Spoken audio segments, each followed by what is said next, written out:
बच्चों आज हम देखेंगे कक्षा 10 के हिंदी का जो बहुविकल्पी प्रश्न में पूछे जाते हैं उसके लिए कुछ इंपॉर्टेंट क्वेश्चन। कल आप लोगों का एग्जाम है तो इसे आप लोग रिवीजन के तौर पर देख लेंगे, याद करने का प्रयास ना करेंगे क्योंकि पिछले वीडियो में जो हमने बताया है वो काफ़ी है, लेकिन ये भी क्वेश्चन पिछले एग्जाम में पूछे गए इसलिए हम इसे दिखा दे रहे हैं और आप लोग इसे एक बार रिविज़न के तौर पर देख लीजिएगा। पहला क्वेश्चन जो है, अनंत आकाश किसकी रचना है? इसका जो उत्तर है वो है जयप्रकाश भारती। दूसरा क्वेश्चन है, अर्धनारीश्वर के रचयिता कौन है? तो इसका जो उत्तर है वो है रामधारी सिंह दिनकर। तीसरा क्वेश्चन जो है उसमें इंद्रजाल किस विधा की रचना है? इंद्रजाल जो है वो कहानी विधा की रचना है और इसके जो रचयिता हैं वो जयशंकर प्रसाद है। इसमें जो चौथा क्वेश्चन है वो है उजली आग के रचयिता कौन है? तो उजली आग के रचयिता कौन है? रामधारी सिंह दिनकर।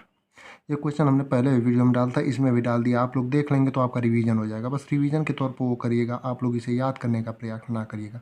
तो कल एग्जाम है, याद करने का प्रयास करेंगे तो कल वही ज़्यादा याद करने के चक्कर में वो भी भूल जाएंगे। इसमें जो पांचवा क्वेश्चन है वो है त्यागपत्र के लेखक कौन है? त्यागपत्र के लेखक हैं जो जैनेन्द्र कुमार। और छठा क्वेश्चन जो है, बिखरे पन्ने किसकी रचना है? बिखरे पन्ने जो हैं वो पद्मलाल पुन्नालाल बख्शी की रचना है। सातवां क्वेश्चन है, साहित्यालोचन के लेखक कौन है? साहित्यालोचन के जो लेखक हैं वो श्याम सुंदर दास हैं और ये आलोचना विधा की रचना है। आठवां क्वेश्चन है, भारत भारती के रचनाकर कौन है? तो भारत भारती के रचनाकर जो है मैथिली सरल गुप्त जी हैं। इसमें नौवां क्वेश्चन जो है ये बहुत बार पूछा गया है, साकेत के रचयिता हैं। तो इसमें साकेत के जो रचयिता हैं वो मैथिली सरल गुप्त जी हैं। 10वां क्वेश्चन है, युगधारा के रचनाकार हैं? तो युगधारा जो है वो नागार्जुन के द्वारा लिखी गई किताब रचना है। 11वां क्वेश्चन जो है, लोकायतन के रचनाकर हैं? तो लोकायतन के जो रचनाकर है वो सुमित्रा नंदन पंत जी हैं। अब ये जो क्वेश्चन था ये गद्य साहित्य और पद्य साहित्य के इतिहास से जो कुछ बचे हुए क्वेश्चन थे जो लग रहा था कि पूछे जाएंगे उससे थे। अब आगे के जो क्वेश्चन है वो हैं आपके व्याकरण से। 12वां क्वेश्चन जो है, हास्य रस का स्थायी भाव क्या है? हास्य रस का स्थायी भाव आप लोग सभी लोग जानते होंगे, पिछले वीडियो में भी हमने बताया था हास्य रस का स्थायी भाव क्या होता है, हास्य।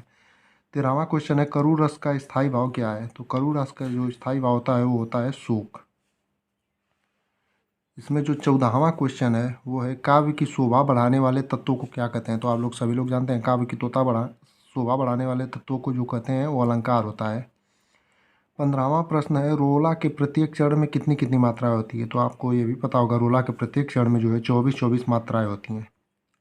16वां क्वेश्चन है कि सोरठा के प्रत्येक चरण में कितनी मात्राएं होती हैं? तो सोरठा के जो पहले और तीसरे चरण में जो होती हैं 11 मात्राएं होती हैं।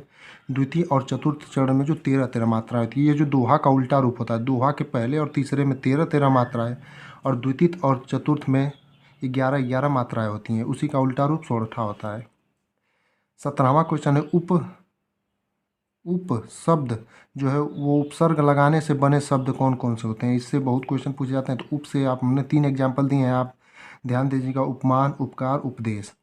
18वां है, अनु उपसर्ग से बने शब्द कौन कौन से होते हैं? इसमें हमने फिर 3-4 एग्जाम्पल दिए हैं, आप अलग से आप जान जाएंगे। अनु आगे लगा रहेगा तो अनुकरण, अनुक्रम, अनुगमन, अनुचर।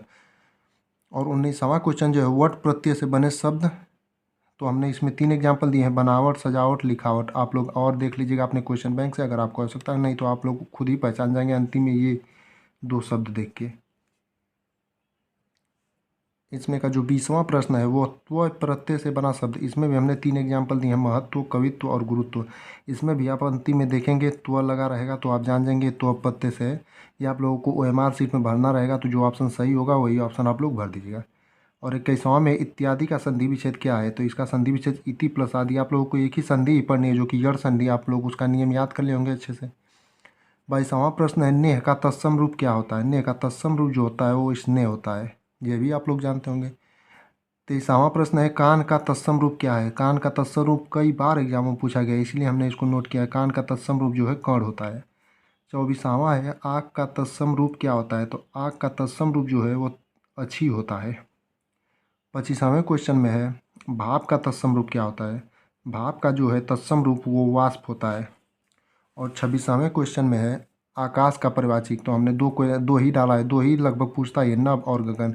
ये OMR के रूप में आएगा भरने के लिए, तो ऑप्शन में एक ही होगा, नभ या गगन, या और बाकी 3 तो गलत ही होंगे। या ऐसे पूछेगा कि इसमें से आकाश का परिवाची कौन सा नहीं है? तो नभ, गगन, अम्बन, अंबर दिया होगा या योम दिया होगा, तो एक गलत दिया होगा कोई।